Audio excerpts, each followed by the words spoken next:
تشوفوا في العنوان تاع الفيديو، هذه الوصفة سبيسيال باش نقيو هادوك القدرات اللي راكم مخبينهم، هادوك الكحولة كيف وجهها ديالكم. هنا كيما راكم تشوفوا بابا كان جاب لنا كونتيتي تاع قارص، ماما غسلته مليح مليح ودرته في ساشي وكونجليته بلا ما نحطلو القشور وعصراته. فوالا كان شويه مر هاد القارص، ما كانش مليح ولا دارته ديريكت هكذا.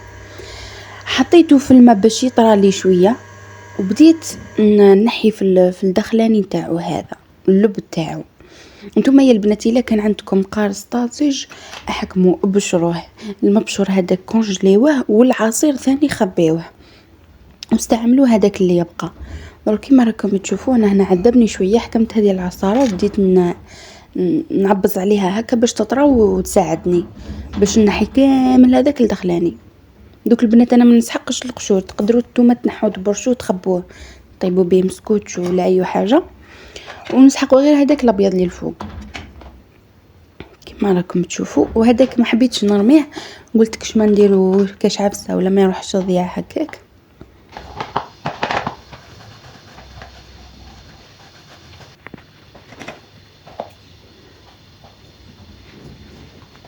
وهنا بالمغرف نحو كامل هذاك اللي داخل. هذيك العصاره غير باه تساعدني باش يطرى. هنا كيما راكم تشوفوا نسحق هذه الجكفه اللي ما تجي من الفوق. انا كيما راكم تشوفوا عندي الكسرونه هذه القديمه، درت فيها هذا القارص قطعته هكا مارس باش يسهل عليا في الطياب. وثاني عندي هذا السكرفاج قديم، انا قلت مر ما نبشر به نطيشه. انا حكمت صابون حجره يعني القالب هذاك، برشته مليح باش يساعدني ثاني باش يطيب ثمثم بالخف ويذوب بالخف. وزدت كيلة نتاع الماء، لازم الماء يغطي كامل هذاك القارص والقالب هذاك،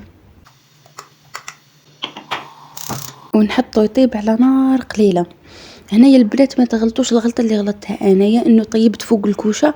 من الاحسن نطيبه فوق الكانون، باسكو علاش راهو يبدا يفيض وانا فاضلي على الكوشه. شوفوا الغلطه اللي غلطتها انا، انه فاضلي فوق الكوشه. وكيف فاضت لي واللي ترديتها في الكانون ونقصت لها النار وخليتها تطيب على نار هاديه. انا حكمت باسينه درت فيها الماء سخون، وشوفوا يا البنات ضربت عصفورين بحجره واحده، يعني جاتني في الصواب.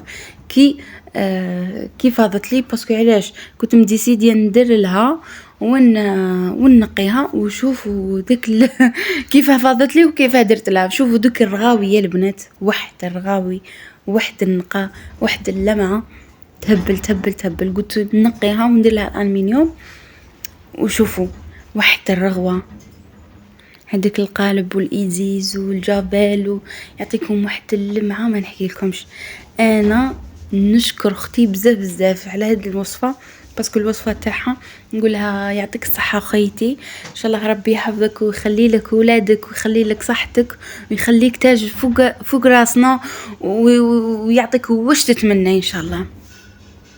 هنا بديت نحك فيها، بصح ماشي نحك فيها زعما قال تاع مسخه ولا وليت غير عقبت عليها هكا بالهداك الخليط كما راكم تشوفوا.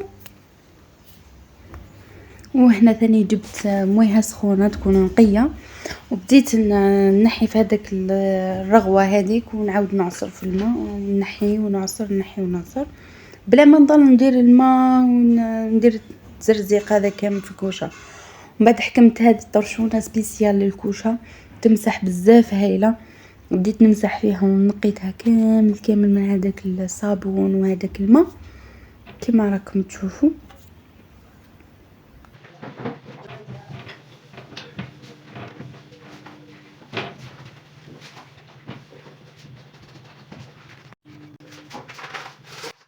وانا جبت هذاك الالومنيوم تاع الكوشه حليته باش نديرو. هنا كاين انواع تاع الالومنيوم، كاين هذاك اللي يجي ديريكت مخدوم يجي مثقوب تركبوه ديريكت، كاين اللي يجي هذا وانتم اللي تركبوه وتقطعوا هكا قيس هذوك نتاع الكوشه. انا بابا جاب لي هذا النوع وهنا حطيته على الكوشه وليسيته مليح باش يجي قد كي نكون نقطعه. وانا كما كنتشوفوا يتقطع ساهل، يعني ردوا بالكم برك باش ما يفوتكمش تقطعوا اكثر من الحجم. وننصحكم ردوا بالكم من هذا الالومنيوم باسكو انا فوت نحيت لي قوت وشوفوا كيفاش جرحني. السلام عليكم خياتي، واش راكم؟ لاباس؟ ان شاء الله تكونوا بخير، وان شاء الله هذا الفيديو اللي يلقاكم بصحه وعافيه وهناء. كما راكم هنا بعد ما طاب، هذا هو القوام تاعو، خليته ساعه ونص وهو يطيب وساعه برد لي. كما تشوفوا الا كان عندكم ميكسور ريحوا بالميكسور، انا مازال ما شريتوش، رحيت بركي بالاشوار. كما راكم تشوفوا ما يترحش مليح مليح، مي نورمال.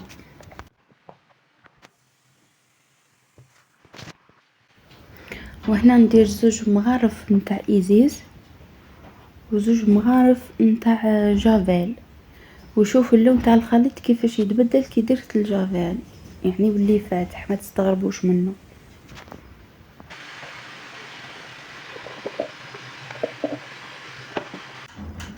وهنا كان راح لي المقطع هذاك اللي بديت به، درك معليش هنا تحكموا الكسرونه تاعكم ولا القدره تاعكم، وديروا في الشيته هذيك الخليط وتبداو تحكوا كما راكم تشوفوا.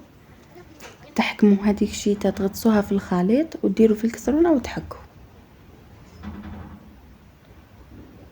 هكذا، تحكوا مليح مليح.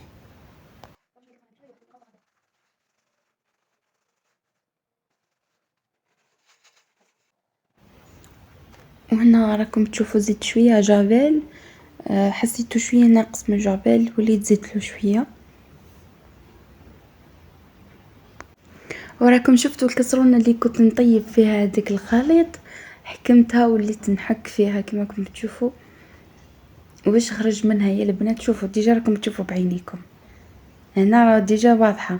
وشوفوا هذاك الخليط يوليك شغل رغوه في يدكم. انا رحت حكمت باسينه درت فيها الماء سخون شويه يزيز، وبديت نحك في هذوك الكسران. وننصحكم انكم تغسلوهم مليح مليح باش من بعد كي ينشفوا كيما حنا نقولوا ما يوليش هكا فيهم هذيك الذبابه. كاني نغسل فيهم مليح مليح بالماء سخون والازيز باش نحالهم كامل هذاك الخليط. وهنا هذيك الباسينه اللي كنت ندير فيها ونحك عليها واللي غسلتها ثاني، ونحكمت هذاك الخليط واللي تحكمته درته في لافابو هذاك، بقيت نحك فيه مليح خرج لي الماء.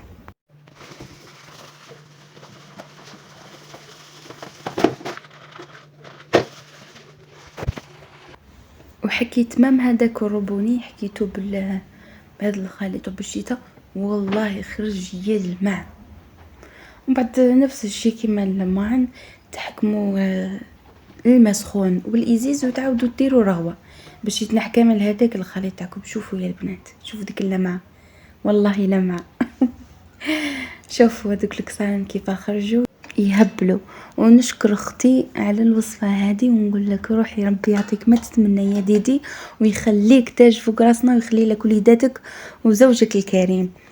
وانتم خياتي ثاني جربوا الوصفه والله ما راح تندموا. وإلا عجبكم الفيديو ما تنسوش ديروا لي جيم وتشتركوا في القناه وتخلوا لي كومنتر شباب كيفكم انتم يا حبابي. ونلتقي في فيديو قادم ان شاء الله. سلام.